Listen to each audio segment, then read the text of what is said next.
Dan Slott's Spider-Boy #1 just came out this week. And so this is interesting. I guess this comes from Edge of the Spider-Verse, and this character was in there. I have not read Edge of the Spider-Verse or anything. I just picked it up because it's a #1 issue and a starting point. And I was wondering, a lot of these times these #1 issues don't offer a good starting point for the characters or anything like that. This surprised me, and it's going to surprise you too. I actually really enjoyed this. This is one of my top books of the last couple weeks.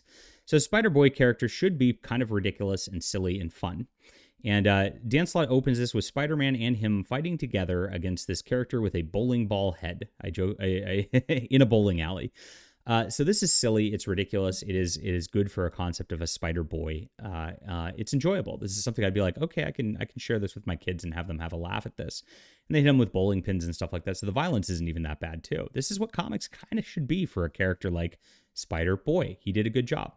Now the high concept of the character is he was a sidekick of Spider-Man that got erased in everybody's minds. And so people just didn't know he existed, even though he did exist for the last 3 years. And he unveiled himself to Spider-Man, now actually shares his secret identity with his best friend here, which is good because, again, like some of the secret identity stuff gets ridiculous when the characters show up over and over again. And having the best friend kind of know about it makes a little bit of sense so that he can avoid some of those tropes there. And so it's kind of about establishing himself. There's this bad lady who is hunting after him at this point, and she's right here, and she looks like a bad lady. I appreciate that. And she basically has all these constructs where she's called Madame Monstrosity, and her horrifying humanoid. She's like experimenting with people, has all these experiments that are coming out of the blue. And Spider-Boy is one of her, I guess, maybe experiments, and that's how his origin. That kind of doesn't get all the way shown, but it's implied here. So a good start. So you kind of get a little bit of hints toward the origin, but not all the way. You get a fight here. You get that he has a friend who, again, forms a ridiculous villain here, as you see it. The Hellfino, which is a elephant rhino hybrid from hell. The Hellfino. Again, a ridiculous concept, looks cool and is fun. That's a great Spider-Boy concept. Again, I'd be cool with my kids reading this and having fun with this, which is great for comics. This is what comics honestly should be. And they've got an evil, wicked witch lady trying to chase him down at the end of the day. So very enjoyable. The art's really fun, and it ends there. Now, there is a secondary B-plot to it, also with a different artist, and I don't like this art quite as much. It's a little stiffer and silly.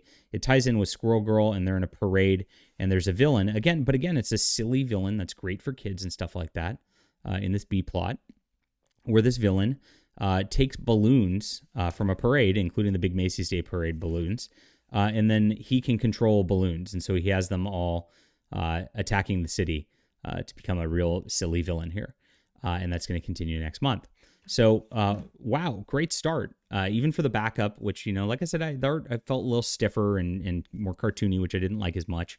But beyond that, like, the storylines are great. This is a good introduction to a character. It's a good #1 issue. You get 2 stories going to keep you interested for next month. And you did feel like there was actually enough of a story here that it wasn't written to trade paperback, that he actually wrote it for the single issue. Dan Slott did a great job here. I know that some people might not want to hear that. But I really love this. I'm going to call this a 9 out of 10. High recommendation. Great work on Spider-Boy here, and I look forward to seeing the next issue.